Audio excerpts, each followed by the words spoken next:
এত সমস্ত সবজির মধ্যে পটলটা বাড়িতে আসলেই আমাদের চিন্তা বেঁধে যায় কিভাবে রান্না করব। তার উপর যদি হয় নিরামিষের দিন, তাহলে তো সেই চিন্তার আর শেষ থাকে না।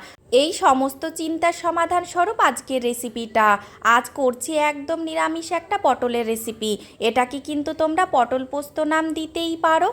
পটলটা আমি গোটা গোটাই রেখেছি, শুধুমাত্র মাঝখান দিয়ে একটা কাট বসিয়ে নিয়েছি। আর সর্ষের তেলে সামান্য লবণ দিয়ে পটলটাকে আমি খুব সুন্দর করে ভেজে নিয়েছি। আর মশলাটা তো আমি আগে থেকেই করে রেখেছিলাম। মশলা বলতে আমি এখানে দিয়েছি পরিমাণ মতো পোস্ত, কাজু, কাঁচা লঙ্কা আর আদা।